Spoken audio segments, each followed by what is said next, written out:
Jesus says he forgives me. He forgives me of all my sins. He forgives me of my sins since as far back as I can remember. Back to when maybe I was, well, I don't know when the age of accountability is. If it's 5, 6, 7, 8, or 9, or 10, or 12. I believe in Judaism to say that the bar mitzvah that they have for their children is usually the age of accountability. I don't know if that's true. That's just what I heard. I don't know what the other cultures believe with the age of accountability when you're grown up enough to be able to take responsibility for your actions and your words. Maybe 12 years old. Yeah, I'm forgiven of all my sins on the day that I passed my day of innocence. So I'm very happy about that, because I'm sure I've committed a lot of sins, if not in deed, at least in word or thought. So I'm cleansed according to the Christian Bible.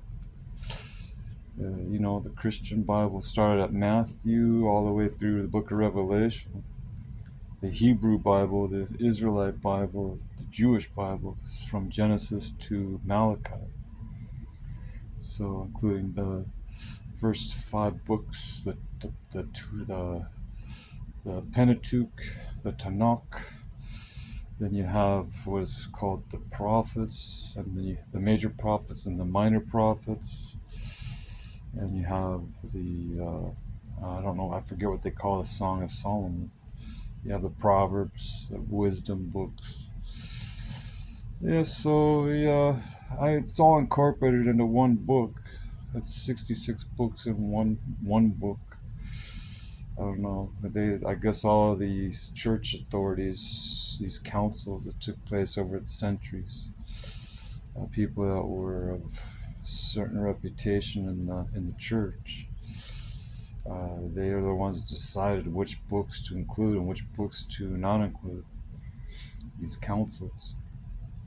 So we're trusting their judgment, even though people today disagree about which books are truly inspired by God, by the Holy Spirit, or which aren't.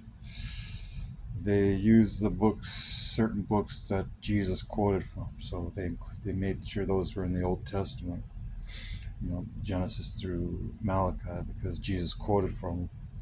So in the Christian worldview, they maintain that because Jesus made reference to those certain passages in those Jewish books, because Jesus was Jewish. They felt that was a good indicator of what books to include in the New Testament, through Matthew, Mark, Luke, John, the Pauline letters, Peter's letters. They were all Jewish, by the way. Even the authors of the New Testament were Jewish. They wrote, but in the New Testament, they wrote to the Gentiles, not just to the Jews. They wrote to the Jews and they wrote to the Gentiles. That's the difference between the Old Testament and the New Testament. The Old Testament is written for the Jewish people, the Israelites, for their history, for them to remember their own history. And history is important to remember. You don't want to duplicate bad behavior. You don't want to duplicate errors and mistakes. You want to learn from the past. You want to move forward. You want to progress. Let's not keep doing the same thing.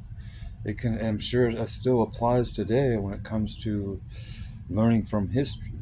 You sit down, you write history so that you can learn from it. You record it for the next generations, for future generations, so they can look back and see, a combination of things: stupidity, what not to do, what to do, errors, mistakes, progress when it's revealed.